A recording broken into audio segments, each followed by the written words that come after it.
Hello guys and welcome back, hope we are well.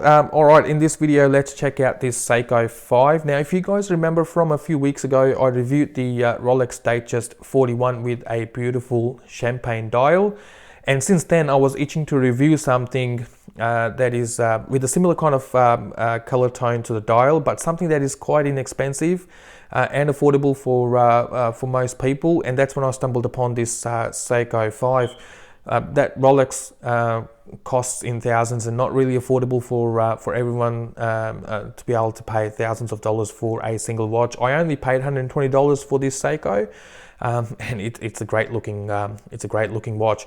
Now before we start with the video, if you like this channel and like my reviews, please subscribe to the channel, hit the like button and leave a comment. So here we are. Absolutely love the dial, but let's kick it off with the dimensions first. So the case on this watch measures at 37.8 millimeters across. Lug-to-lug distance is only 42.2 millimeters, so fairly compact. Case thickness is only 10.8 millimeters, so quite slim, and the lug width is 18 millimeters on this watch. So really nice set of dimensions.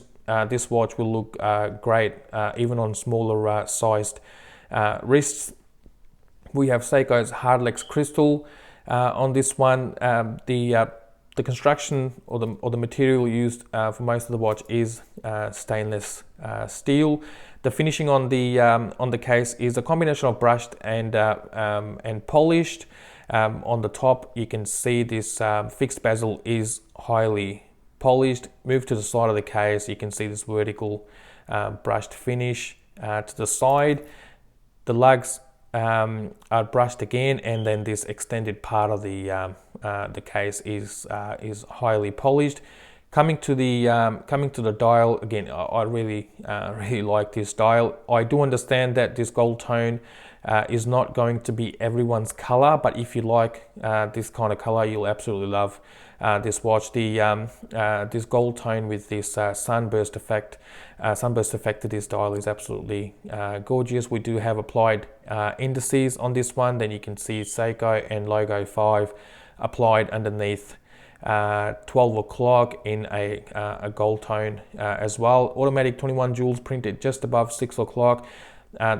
Then the day and date complication at 3 o'clock. The framing around this day and date window is again in a gold tone, and that gold tone follows through to the hands as well. We do have a minute track that runs around the outer ring. Unsigned crown, again finished in this gold tone at almost at 4 o'clock in a typical Seiko 5 fashion. So that's the dial for you guys. I think it is really nice, and for the price it is really nicely put together by Seiko. We do have Lume on the indices and on the minute and the hour hand. Let me kill the lights in the room so we can check this Lume out quickly. So here we go. It is there, and it is bright enough. It does come up straight away, as you can see. And this is Seiko's Lume. I always trust the quality of Seiko's Lume, and this is nice too.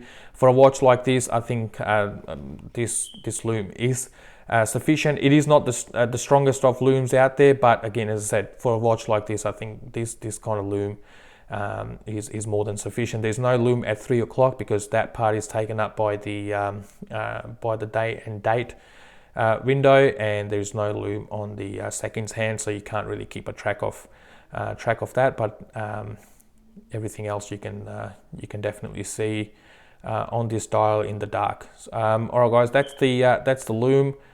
For us, let me turn the lights back on again so we can carry on with the rest of our review. Coming to this bracelet now, I think this is the weakest point of this watch. The quality of this bracelet is not great, but with this 18 millimeter lug width, that will definitely allow you to buy something of your own liking. It does rattle a fair bit. Let me see if you can listen into it. So here we go. yeah, it's not really well made, this bracelet, but again, for $120, you know, you kind of you know, give it a pass for this amount of money. But finishing on this bracelet, you got brushed on the outer links. Then you got this polished part of the bracelet that runs through the middle. As you can see, 3 micro adjustments with 2 pushes to open the clasp. The clasp is brushed as well with Seiko and 5 logo stamped on it. Pressed clasp on this one. Wasn't expecting more from Seiko at this price point anyway, and hollow end links on this one as well. So if you do end up getting this watch, I'll highly recommend swapping this bracelet out for something nicer, and I think you'll add a lot of value to your watch, at least from the looks point of view anyway. So here we go. We have an open case back on this one, and you can see Seiko's 7S26C automatic movement, which was the third and final version of the 7S26 automatic movement, which was introduced by Seiko in 1996.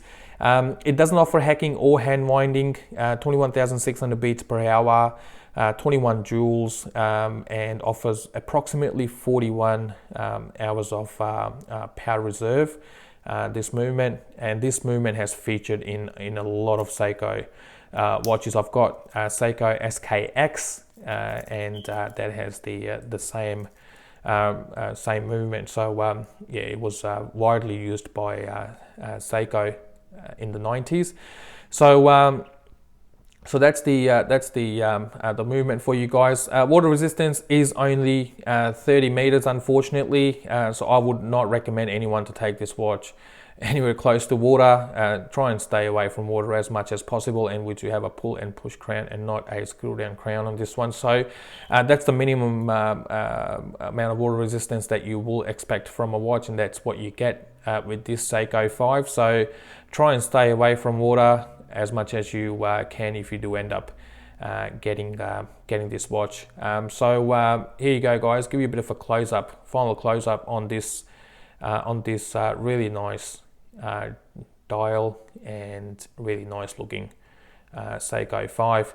Let me give you a wrist shot. I've got a 7-inch wrist. This watch is not sized at the moment for my wrist, but I should still be able to give you a fair idea. The other thing is this watch is fairly light too. Weighs in at only about 114 grams. So here you go. Really nice looking watch, and fairly compact on the wrist. No lug overhang. Sits fairly flat. There's a bit of a bump on that case back, as you can see, but nothing major.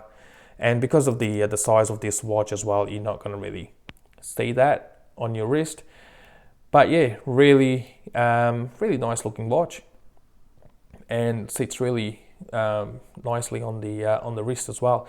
Alright guys, this concludes our review of this Seiko 5. Thank you very much for watching. I'll see you with my next video shortly. Until then, stay safe and look after one another. Thank you guys.